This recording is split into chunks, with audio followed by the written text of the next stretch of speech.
The plates sit empty. The heavy quiet finally drops across the worn kitchen table tonight. You both look away. Your mind starts racing through the same tired questions you ask yourself in the dark. Why does this keep happening? Did we simply run out of spark somewhere along the long way? Am I the real problem here? You are not failing here. This proves absolutely nothing about your inherent worth as a partner. Every couple stands right here. You never actually drift apart because sudden lack of genuine love arrives. You drift apart when emotional safety quietly slips.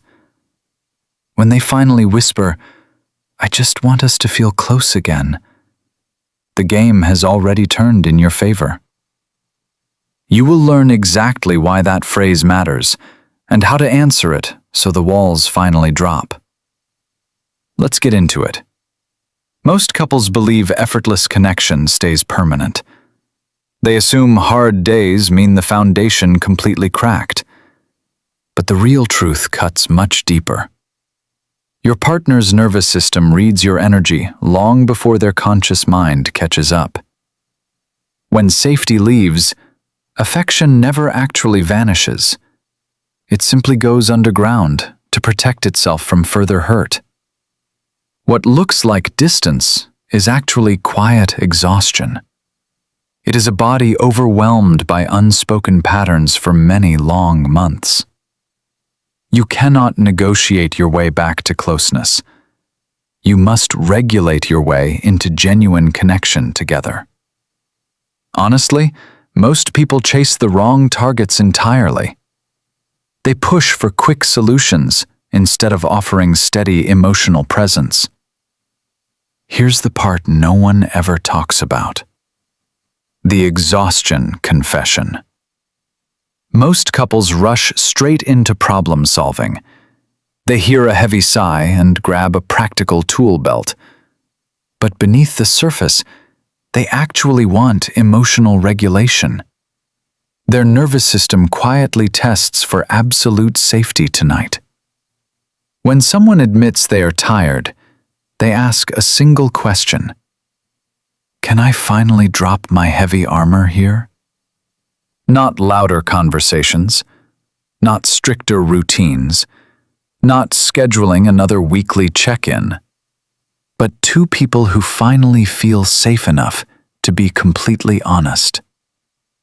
Here is the part most couples never figure out. One says, "I just want us to feel easy again." The disconnecting response sounds exactly like this: "We just need better time management right now." Your body instantly registers the cold distance. The connecting version shifts the entire room instantly. You soften your posture completely. You lower your speaking voice carefully. You say, "I hear how heavy this has been." Her brain quietly registers they actually see me this time.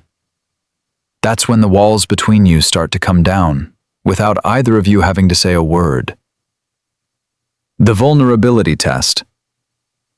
Most people in relationships brace for impact. They hear a shaky breath and prepare for loud arguments. But the real pattern runs much deeper today. Their nervous system scans for threat before they speak. When they share a fragile fear, history expects quick rejection. Intimacy isn't built in grand weekend gestures. It's built in the 30-second pauses when you choose to stay. But here's what nobody explains about this moment. The fear isn't about the specific words spoken aloud. It's about whether you will leave emotionally instead. You lean in slightly. You hold their steady gaze. You say, "Tell me more about that heavy feeling." The old response would shut them down fast. You would say, "You are overthinking everything again tonight." She feels dismissed instantly.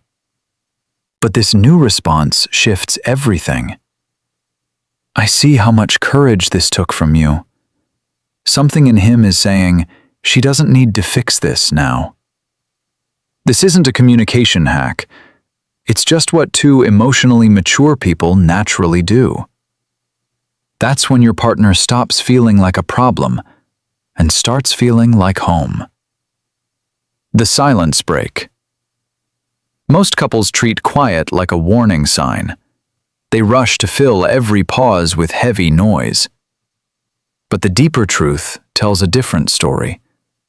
Their nervous system needs space to process overwhelm safely. Silence becomes protective when words felt heavy for weeks. Emotional distance isn't like a solid wall. It's like scar tissue forming over small, unspoken moments. Here is the thing most partners completely miss. You sit through the stillness together. You don't force the conversation open. You just rest your hand gently on theirs. The disconnecting move tries to pull them back fast. You ask, "What are you thinking about right now?" They feel trapped by your sudden pressure. The connecting move honors their natural pacing. You whisper, "Take your time. I'm staying right here." What's moving through her is, "I forgot how good it feels to be chosen." This is where old cycles finally start to break. And when you practice this, the room finally breathes again. The repair invitation. Most couples let small friction turn to ice. They assume a tense tone means permanent damage, but the psychological reality operates differently here. Their nervous system watches your repair signals closely. After a harsh exchange, their system waits for your turn. The relationship didn't break because you argued loudly. It broke because you never circled back to the hurt.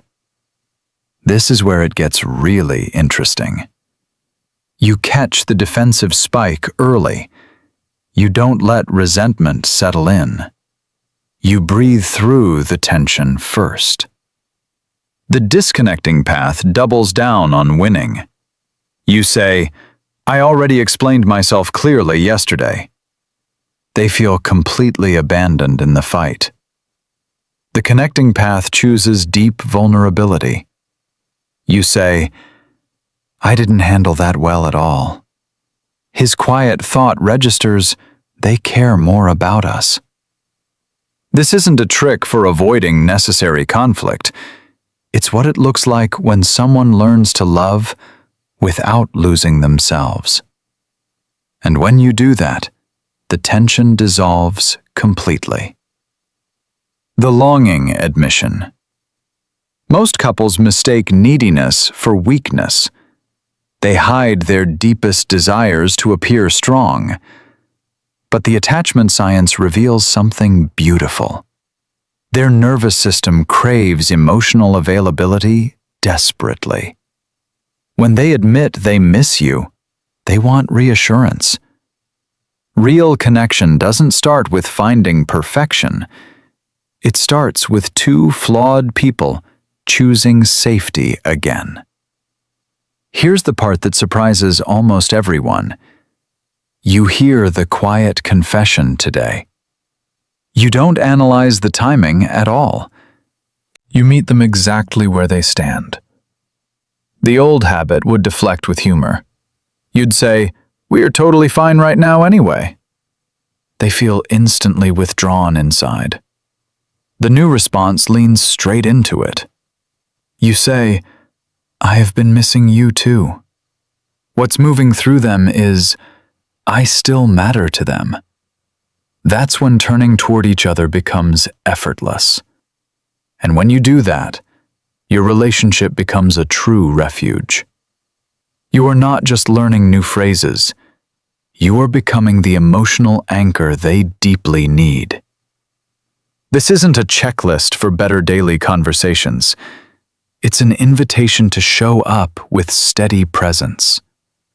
When you internalize this, you stop reacting quickly. You start responding with deep emotional awareness instead. Your partner feels the shift before you even speak.